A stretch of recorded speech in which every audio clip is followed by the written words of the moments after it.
അസ്സലാമു അലൈക്കും വറഹ്മത്തുള്ളാഹി വബറകാതുഹു. കഴിഞ്ഞ ക്ലാസ്സിൽ സൂറഹ് ബഖറ 235 ആയത്ത് വരെ നമ്മൾ മനസ്സിലാക്കി. ഇൻഷാ അല്ലാഹ് ഇന്ന് നമുക്ക് ബാക്കി വരുന്ന ഭാഗങ്ങൾ നോക്കാം. ബിസ്മില്ലാഹിർ റഹ്മാനിർ റഹീം. ലാ ജുനാഹ അലൈക്കും ഇൻ ത്വല്ലഖ്തുമുൻ നിസാഅ മാ ലം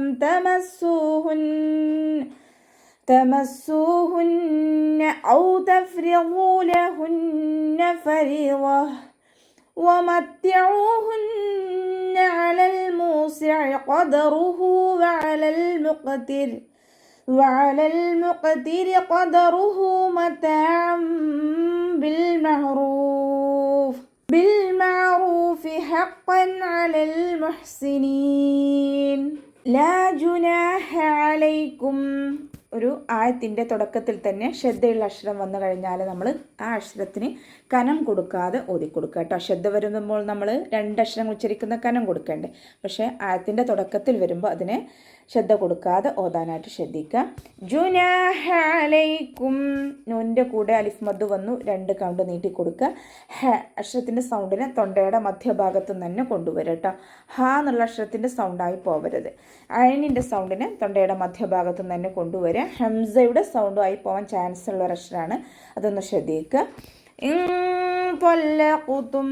നൂൻ സാക്കിനയ്ക്ക് ശേഷം ഇഖ്ഫാൻ്റെ ലെറ്ററായിട്ടുള്ള പോ വന്നു. നൂൻ സാക്കിനയെ മറച്ചു വെച്ചിട്ട് മണിച്ചോതി കൊടുക്കുക. പോ ഇസ്തിഅലാഇൻ്റെയും ഇത്ബാക്കിൻ്റെയും ലെറ്ററും കൂടിയാണല്ലോ, അപ്പോൾ നാവിൻ്റെ മുഴുവൻ ഭാഗങ്ങളും മുകളിലേക്ക് ഉയർത്തിയിട്ട് ഹെവി ആക്കിയിട്ട് ഉച്ചരിക്കുക കേട്ടോ. ഖാഫ് ഇസ്തിഅലാൻ്റെ ലെറ്ററാണ്, നാവിൻ്റെ ബാക്ക് മുകളിലേക്ക് ഉയർത്തിയിട്ട് ഉച്ചരിക്കുക. കൊൽക്കല ലെറ്ററും കൂടിയാണ്, അതുകൊണ്ട് സുക്കൂനാവുന്ന സമയത്ത് നമ്മൾ ഫുൾ സുക്കൂന് കൊടുക്കാനായിട്ട് ശ്രദ്ധിക്കണേ. നൂനിന് ശ്രദ്ധ വന്നു, അഖ്മൽ ഉന്നനാണ്, നന്നായിട്ട് മണിച്ചു കൊടുക്കുക. സീനിൻ്റെ കൂടെ മദ് വന്നു, മദ്ദക്ഷരത്തിന് ശേഷം അതേ വേർഡിൽ തന്നെയാണ് ഹംസ വന്നിട്ടുള്ളത്. മദ് വാജിബ് മുത്തസിലാണ്, 4-5 കൗണ്ട് നിർബന്ധമായിട്ടും നീട്ടി കൊടുക്കുക കേട്ടോ. മാലം തമസ്സൂഹുൻ, മീമിൻ്റെ കൂടെ അലിഫ് മദ് വന്നു, 2 കൗണ്ട് നീട്ടി കൊടുക്കുക. സീനിന് ശ്രദ്ധ വന്നു, 2 അക്ഷരം ഉച്ചരിക്കുന്ന കനം കൊടുക്കുക. വൗമദ് കൂടെ വന്നിട്ടുണ്ട്, 2 കൗണ്ട് നീട്ടി കൊടുക്കണേ.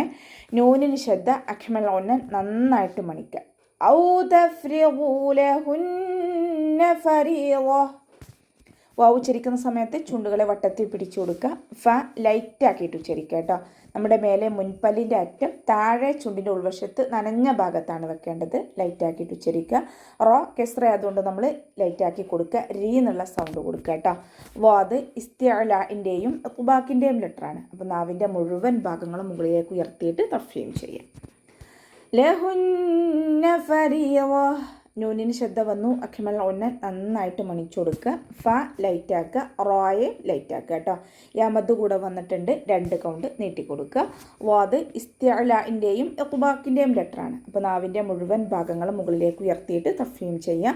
വാദിൻ്റെ മഖ്റജ് വരുന്നത് നമ്മുടെ നാവിൻ്റെ സൈഡിൻ്റെ കട്ടി കൂടിയ ഭാഗവും അതിൻ്റെ നേരെ മുകളിൽ നിൽക്കുന്ന അണപ്പല്ലുകളുടെ ഉൾവശത്തെ മുണയും ചേർന്നിട്ടാണ്. കുറച്ച് പ്രൊനൗൺസ് ചെയ്യാൻ കുറച്ച് ബുദ്ധിമുട്ടുള്ളൊരു ലെറ്ററാണ്, അപ്പോൾ ഒന്ന് ശ്രദ്ധിക്കുക കേട്ടോ. ഇനി ഇവിടെ വഖഫിൻ്റെ ചിഹ്നമായിട്ടുള്ള ജീമ് വന്നിട്ടുണ്ട്. വഖഫും വസ്ലും നമുക്കിവിടെ അനുവദനീയമാണ്.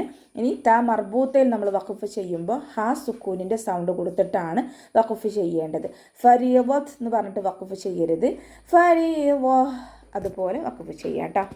വമത്തിഊഹുന്ന അലൽ മൂസിഅ, വാവ് ഉച്ചരിക്കുമ്പോൾ ചുണ്ടുകളെ വട്ടത്തിൽ പിടിച്ചു കൊടുക്കുക. പല്ലിനെ ചുണ്ടിൽ തട്ടിക്കാതെ നോക്കണേ. അയനിൻ്റെ കൂടെ വൗമദ് വന്നു, 2 കൗണ്ട് നീട്ടി കൊടുക്കുക. നൂനിന് ശ്രദ്ധ, അഖ്മൽ ഉന്നൻ നന്നായിട്ട് മണിച്ചു കൊടുക്കണേ. അലൽ മൂസിഅ ഖദറു, അയനിൻ്റെ സൗണ്ടിനെ തൊണ്ടയുടെ മധ്യഭാഗത്തുനിന്ന് കൊണ്ടുവരിക. ഹംസയുടെ സൗണ്ടായി പോവാതെ നോക്കുക. മീമിൻ്റെ കൂടെ വൗമദ് വന്നു, 2 കൗണ്ട് നീട്ടി കൊടുക്കുക. അയനിൻ്റെ സൗണ്ടിനെ ശ്രദ്ധിക്കുക കേട്ടോ. ഖാഫ് ഇസ്തിഅലാൻ്റെ ലെറ്റർ ആയതുകൊണ്ട് നാവിൻ്റെ ബാക്ക് മുകളിലേക്ക് പൊക്കി കൊടുത്തിട്ട് തഫ്ഈം ചെയ്യുക. റോ വമ്മയാണ്, ഉയർത്തിയിട്ട് ഉച്ചരിക്കുക. ഹ കൂടെ വാവ് സൈറ വന്നു, 2 കൗണ്ട് മാത്രം നീട്ടാൻ ശ്രദ്ധിക്കുക കേട്ടോ. വഅലൽ മുഖ്തിർ, വാവ് ഉച്ചരിക്കുമ്പോൾ ചുണ്ടുകളെ വട്ടത്തിൽ പിടിച്ചു കൊടുക്കുക. അയനിൻ്റെ സൗണ്ടിനെ തൊണ്ടയുടെ മധ്യഭാഗത്ത് തന്നെ കൊണ്ടുവരാം. ലാം കൊൽക്കല ലെറ്റർ ഇല്ലാത്തത് കൊണ്ട് ഹാഫ് സുക്കൂന് കൊടുക്കാനായിട്ട് ശ്രദ്ധിക്കുക. ഖാഫ് ഇസ്തിഅലാൻ്റെ ലെറ്ററാണ്, നാവിൻ്റെ ബാക്ക് മുകളിലേക്ക് പൊക്കി കൊടുത്തിട്ട് തഫ്ഈം ചെയ്യുക. കൊൽക്കല ലെറ്ററും കൂടിയാണ്, അപ്പോൾ സുക്കൂനിൻ്റെ സൗണ്ടിനെ വ്യക്തമായിട്ട് കേൾപ്പിക്കുക കേട്ടോ. ഫുൾ സുക്കൂന് കൊടുക്കാനായിട്ട് ശ്രദ്ധിക്കുക. റോ കെസ്റയാണ് ലൈറ്റാക്കിയിട്ട് ഉച്ചരിക്കുക. ഖാഫ് ഇസ്തിഅലാഇൻ്റെ ലെറ്റർ ആയതുകൊണ്ട് ഉയർത്തിയിട്ട് ഉച്ചരിക്കുക കേട്ടോ. നാവിൻ്റെ ബാക്ക് മാത്രം മുകളിലേക്ക് പൊക്കി കൊടുക്കുക. ഹ കൂടെ വാവ് സൊയറ വന്നു 2 കൗണ്ട് നീട്ടിക്കൊടുക്കണേ. മതഅം ബിൽ മഅറൂഫ് ത കൂടെ അലിഫ് സൊയറ വന്നു 2 കൗണ്ട് നീട്ടിക്കൊടുക്കുക. ഐനിന് ഫതഹ് തെൻവീനാണ് വന്നിട്ടുള്ളത്. തെൻവീനിന് ശേഷം ഇഖ്ലാബിൻ്റെ അക്ഷരമായിട്ടുള്ള ബാ വന്നു. തെൻവീനിലുള്ള നൂനിൻ്റെ സൗണ്ടിനെ നമ്മൾ മീമാക്കി മാറ്റി മറിച്ചിട്ട് ഉന്നയോടുകൂടി ഓതി കൊടുക്കുക. നൂനിൻ്റെ സൗണ്ടിനെ അവിടെ കേൾക്കുകയില്ല. മീമാക്കി മാറ്റി മറിക്കും ചെയ്യുക, ഉന്ന കൊടുക്കും ചെയ്യുക. ഇവിടെ നമുക്ക് ശ്രദ്ധിച്ചാൽ തന്നെ മനസ്സിലാവും. മീമിൻ്റെ കാല താഴോട്ടുള്ളൊരു മീമിനെ കാണുന്നുണ്ട്. ഇത് ഇഖ്ലാബിൻ്റെ മീമാണ്. മീമിൽ ഖായിമ ശ്രദ്ധിക്കുക. ബിൽ മഅറൂഫ് ലാം കൽക്കല ലെറ്ററിലത്ത് കൊണ്ട് ഹാഫ് സുക്കൂന് കൊടുക്കുക. ഐനിനും ഹാഫ് സുക്കൂന് കൊടുക്കുക. റോ വമ്മയാണ് ഉയർത്തിയിട്ട് ഉച്ചരിക്കുക കേട്ടോ. ഇവിടെ വഖഫിൻ്റെ ചിഹ്നമായിട്ടുള്ള സില വന്നിട്ടുണ്ട്. ചേർത്തി ഓതലാണ് ഉത്തമം. ഇനി നമ്മൾ വഖഫ് ചെയ്യുകയാണെങ്കിൽ മദ് 6 സുക്കൂനായിട്ട് മാറും. അവിടെ 2, 4, 6 കൊണ്ടുവരെ നീട്ടിയിട്ട് വഖഫ് ചെയ്യണം. ഫാക്ക് സുക്കൂന് കിട്ടുമല്ലോ. അപ്പോൾ അതിൻ്റെ മുന്നേ മദ് വന്നു. അതുകൊണ്ട് നമ്മളവിടെ വഖഫ് ചെയ്യുന്ന സമയത്ത് 6 സുക്കൂനായിട്ട് മാറും. ഹഖൻ അലൽ മുഹ്സിനീൻ അക്ഷരത്തിൻ്റെ സൗണ്ടിനെ തൊണ്ടയുടെ മധ്യഭാഗത്തു നിന്ന് കൊണ്ടുവരിക. അഖ്സൽ ഹൽക്കിൽ നിന്നും പുറപ്പെടുന്ന ഹ എന്നുള്ള അക്ഷരത്തിൻ്റെ സൗണ്ടായി പോവാതെ നോക്കുക കേട്ടോ. ഖാഫ് ഇസ്തിഅലാഇൻ്റെ ലെറ്ററാണ്. അപ്പോൾ നാവിൻ്റെ ബാക്ക് മുകളിലേക്ക് പൊക്കി കൊടുത്തിട്ട് തഫ്വീം ചെയ്യുക. ഖാഫിന് ഫതഹ് തെൻവീനാണ് വന്നിട്ടുള്ളത്. തെൻവീനിന് ശേഷം ഇദ്ഹാറിൻ്റെ ലെറ്ററായിട്ടുള്ള ഐന് വന്നു. തെൻവീനുള്ള നൂനിൻ്റെ സൗണ്ടിനെ വ്യക്തമായിട്ട് ഉച്ചരിക്കുക, മണിക്കാതെ ഉച്ചരിക്കുക. ഹഖൻ നൂനിൻ്റെ സൗണ്ടിനെ ശരിക്കും കേൾക്കണം. ഹഖൻ അലൽ മുഹ്സിനീൻ ഐനിൻ്റെ സൗണ്ടിന് തൊണ്ടയുടെ മധ്യഭാഗത്തു നിന്ന് കൊണ്ടുവരിക കേട്ടോ. ലാം ഒൽക്കല ലെറ്ററില്ലാത്തത് കൊണ്ട് ഹാഫ് സുക്കൂന് കൊടുക്കുക. അതിനും ഹാഫ് സുക്കൂന് കൊടുക്കാൻ ശ്രദ്ധിക്കുക.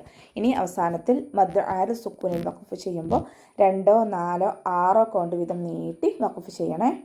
അപ്പോൾ നമുക്ക് ഇവിടെ വെച്ചിട്ട് അവസാനിപ്പിക്കാം. അസ്സലാമു അലൈക്കും വറഹ്മത്തുള്ളാഹി വബറകാതുഹു.